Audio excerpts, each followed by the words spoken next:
Hey guys, and welcome to Hams Radio. I am Hams. If you are new to my channel is all about finding a life after trauma. I will be showing the good, the bad, and the ugly when it comes to my own healing journey in hopes that it will help you in yours. If that sounds like something that would add some positivity to your life, I encourage you to hit that subscribe button down below and hit the bell so you don't miss out when I'm putting out new videos. I do want to bring up again my blog, hamsradio.com. I will throw a link down there below or put it in the cards. Just a blog that I started so I can have another outlet of what I'm doing here, basically, when I can't make videos. And I also want to mention that I hit my 9 months sober from alcohol today. So that was pretty cool. So yes, today I wanted to talk about something that happened to me. It was kind of a trigger and how I handled it. So this is how I handled being triggered, and I'll walk you through kind of what happened and my thought process and all of that. So Tuesday, today is Saturday. So on Tuesday, we were doing our dives, and at the end, Tuesday is the night dive. And the night dive is something I needed to do to get my advanced open water certification. So I needed to go on this, this dive. And on the 3 o'clock dive, just prior to the night dive, I was doing one of my other qualifications for my advanced open water certification for scuba. And it was, I had to stay buoyant for 1 minute, like without moving, and then maintaining my, my hovering, basically. I had to hover. And I couldn't get it. It took me like 35 minutes to hover for 1 minute. So I was frustrated. I was very frustrated. And I was just extremely frustrated. And like my instructor saw that and finally passed, and he said, don't worry about it. Don't beat yourself up about it. But the thing is, like, I know that I shouldn't beat myself up for it, but it didn't prevent the fact that I was. So even though logically I knew I had no reason to beat myself up for it, I was doing it anyways. It's just a reflex. It's a habit, and I didn't know how to not do it. So and looking back, I think, so what happened was, when I went down there, I was qualifying with somebody else, and he had done his minute of hovering like first try, and then it was my turn, and then I couldn't get it. So I think it triggered a fear of being compared to other people. I feel like growing up, my biological father compared me to my older sister a bunch. So there's a lot of anxiety and triggers when it comes to when I perceive that I am being compared with somebody else. It's very triggering for me. So after watching the guy before me do it very easily, it just further confirmed, oh my God, I suck at this. And now my instructor is judging me because now I can't do this simple task. And now my anxiety is up for that. And yeah, so I think that contributed to it. But after that, I told my instructor that, hey, like, because I realized I was pretty triggered. I realized I was. So I thought, I told my instructor, hey, I may not do the night dive depending on how I feel, because I knew, did I get in the water? I wasn't sure if it was going to help me or if it was going to aggravate my anxiety and all of that. So I decided to back out of the night dive, even though it is required for my next qualification. I have one more week here, so I can night dive this coming Tuesday. Not a huge deal. I thought it was more important to listen to myself and to understand what I needed in the moment, even though it was going to require me to put my qualification or my certification off 1 week. Like, I don't mind that, because in the long term, that's what's going to be best for me. That's what's going to most benefit my situation. So the other thing I believe this anxiety did to me was it wasn't just what happened. It opened the door for other anxieties to come to the forefront of my mind. And a couple of the things that kind of came out for me after this incident was, there's a lot of times where I will just feel like I'm being a nuisance to everybody, that I'm being bothersome, that I'm just annoying people, wanting to hang out with them, and annoying people for wanting to come and talk to them. So it's hard for me to engage when my brain is telling me that no one likes me. So I tend to stay to myself a little bit more because of that. And the other thing that kind of came out was like understanding that I have my trauma and my trauma responses, and trying to navigate life, understanding that I do have these limitations when it comes to interacting with people. But I find myself at times being very lost and confused, and not being able to differentiate what is a trauma response and what is a normal, healthy response. And at times I feel like I'm just guessing, and it's super frustrating.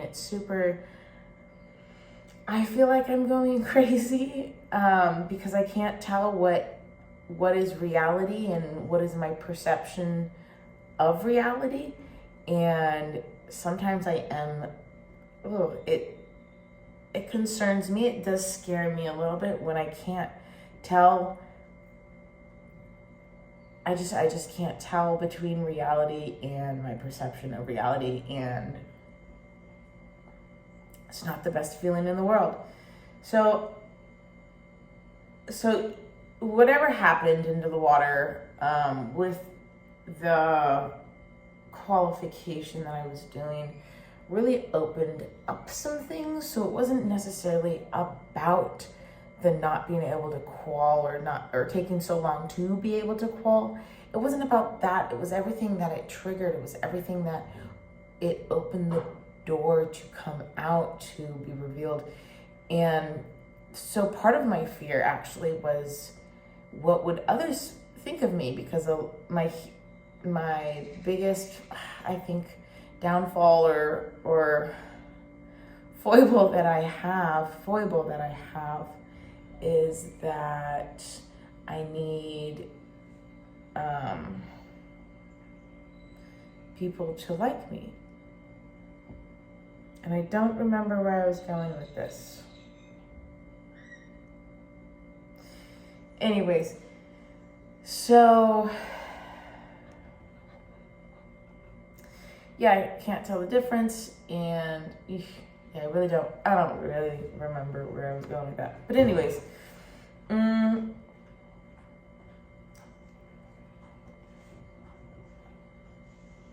yeah. So I have a lot of data coming in. I have a lot of analyzing that goes on in my head when it comes to interacting with people and just being by myself, and thinking about my own reactions and how I'd like to react future, and what do I need to do in order to get me to respond in this situation the way I'd like to respond to this situation. And so that's why I've been reading so much like psychology books in the last 10 months or whatever. And so I feel like I'm getting along with that. Anyways, I'm sorry, I'm rambling a little bit. I have been smoking, and yeah, that's why I have this paper here, so I have some things that I want to touch on. So yeah, all this filtering, everything that's coming in, and having to determine, is this reality? Is this my perception? Is this reality different, or is this my perception? And the thing about my perception is, my perception seems like reality to me. I'm having to question these facts that I know as truth in order to be able to see the false perceptions that I have. But it's not like I can, I'm sorry, I feel like I'm talking bonkers, but I'm trying to explain just how everything makes me feel, and I feel like I'm doing a terrible job. But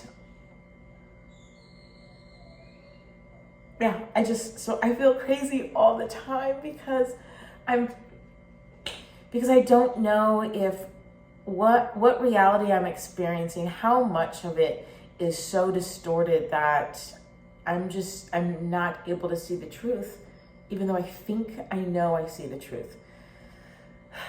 Okay. So I talk about letting go of attachments in my blog at hamsradio.com.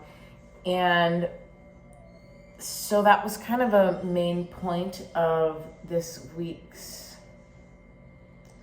on the island, was to really focus on letting go. And I talked about a guy that showed interest, and how,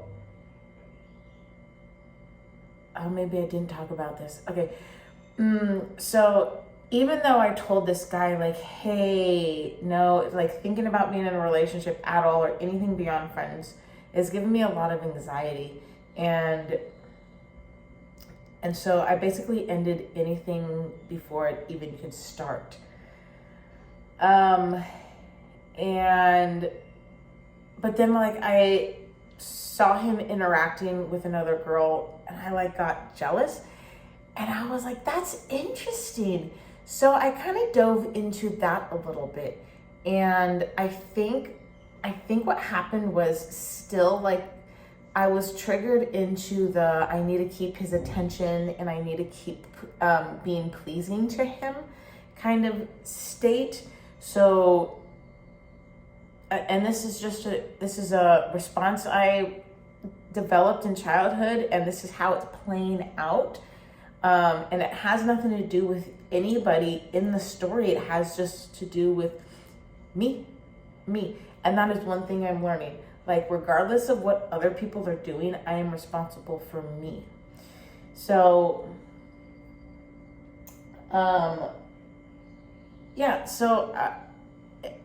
like, I never acted on the jealousy because I knew it was just triggering something from childhood. It had nothing to do with this guy. So I thought about it, and I really think that it comes from my biological father favoring my older sister. And when he was favoring her, I wasn't getting the love and the attention that I needed. So I saw it as a threat. So the person of desire, the person that I feel like I need to be perfect for, if their attention is being diverted, then I'm not getting what I need. So I think maybe that's partly where the jealousy comes in. So when I saw him with another girl, it still triggered that, oh my God, I'm not getting the attention and the love that I need. So I think that's what's happening, and which is super interesting, by the way. I find this all fascinating, but it did help me let go of needing to keep being pleasing to him, being in his favor, has his eye. I think it let me let go of that, and now that I know, I'm like, okay, cool. And so that's neat. So I have been able to work on my attachments while on the island, paying attention to how I am being triggered around people, and it's very interesting. So just wanted to throw that out there. Hope everyone is doing well. I'm doing fantastic. And I'd like to hear a little bit about what maybe you've been working on in the last month or something when it comes to your own healing and self-development. If you've been doing anything towards self-improvement, I'd love to hear about it. Drop that in the comments. I'd like to I'll read them later. So have a wonderful day, and I will see you next time. Bye.